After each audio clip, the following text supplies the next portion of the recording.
We are living in a police state in Bangladesh. Some people have understood it, but yesterday's attack on a peaceful demonstration protesting price hikes in Bangladesh demonstrates the kind of country we live in. We do not have our constitutional right to demonstrate on any issue. And we attempted to hold a peaceful demonstration at Shohid Minar. The police did not allow that, and we were forced out onto the streets. We had a lot of people with us because a lot of people are affected by the price hikes. Most people in Bangladesh, they do eat rice, and the price of rice and other goods has gone up to a very high level. And the government is failing to control these prices through bad economic management, through total incompetence. Some people call us the opposition, but we are not the opposition. We are the resistance to a fascist dictatorship. Just like in France, when France was occupied by the Nazis, the people who fought against the Nazis were called the resistance. We are the resistance to Sheikh Hasina's rule. Her family's rule has ruined this country in two different historical episodes.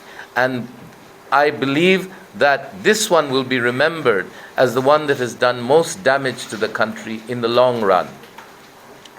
Different countries of the West have taken different lines. Only one country has taken a solid line defending the human rights in this country. Let us admit that. There are people who are pro-American or anti-American. That's irrelevant. The truth is, only the United States has taken a strong line on the violation of human rights in Bangladesh. There are other countries, Western countries, very well-meaning, who deplore violence, who deplore election rigging, who deplore vote fraud, but do nothing about it. They deal with a fascist, illegal regime. They deal with them quite happily for commercial purposes.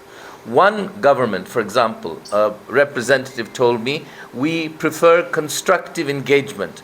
Constructive engagement with whom? With terrorists, with murderers, with torturers, with looters of the country? What constructive engagement do you expect? And we completely condemn those countries that take this soft role towards this illegal regime. All countries of the world should recognize this is a pariah regime, just like North Korea, just like Myanmar. Myanmar, of course, they're wearing military uniforms. Here they are not. They're using the military uniforms of other people and police uniforms to control the country. But they are just as bad in their own way as Myanmar and North Korea. They wear a democratic mask, but it's just a mask. And everyone, by now, after 12 years, we know that.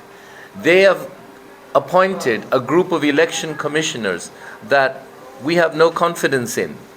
Putting 300 names of Awami League party loyalists into a bag and then picking out a name doesn't make the name clean. They are all beholden to the Awami League, and we cannot trust them to fulfill their duty, their constitutional duty to the nation. We just cannot trust these people, and that's the main thing. Unlike all the democratic countries that surround us, I mean, even Nepal is democratic. Nepal, Sri Lanka, Maldives, India, Pakistan, all of them are democratic countries. The shame is we are not. And in all of those countries, the government, before the election commission is announced, has consultations with the different opposition parties. This is normal, this is democratic, this is accepted, except in Bangladesh. In Bangladesh, a dictator rules. She and her family and her cronies, business cronies, are looting this country, and we will oppose it every place we can find. They will not give us a place to stand. We will stand in the streets. Any area that they allow us to stand, we will oppose them, and we will continue to oppose them. No compromise with these criminals, and that is what I call them. The criminal police that they use, the criminal Chhatra League, which should be banned as a criminal and terrorist organization.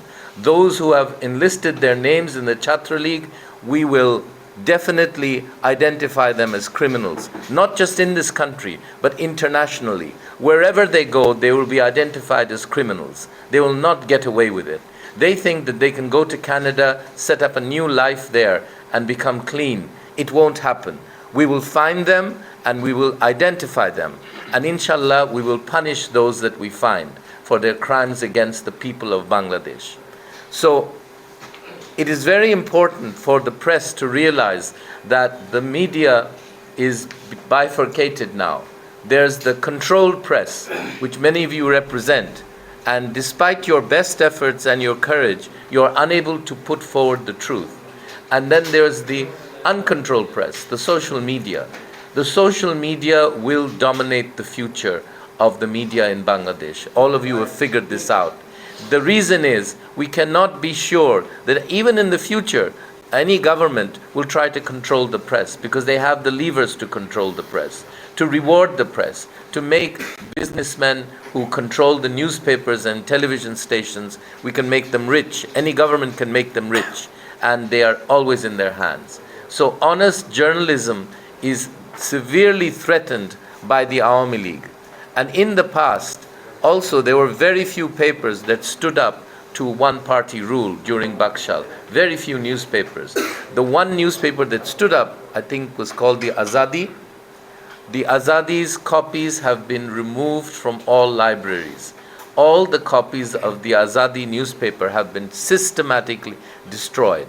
Well, the government thinks it can rewrite history, that it can erase the dark pages of one-party rule. I promise you, they will not be able to do so. And in fact, their misrule and their propaganda about the liberation war and who fought in the war and what role they played in the war is going to be overturned, and overturned very soon. You are not going to have to wait very long for the overthrow of this government, inshallah. The people of Bangladesh to support those who are fighting for freedom, who are taking risks, who are in hospital today because of the fight for freedom. Please support them. It's vital that you do. Just kind words about them is not enough.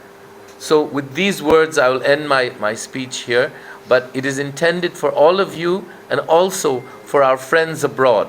Those who are living in England, in Canada, in the United States, must write to their public representatives and call on the liberal parties of the world to support freedom and democracy in Bangladesh.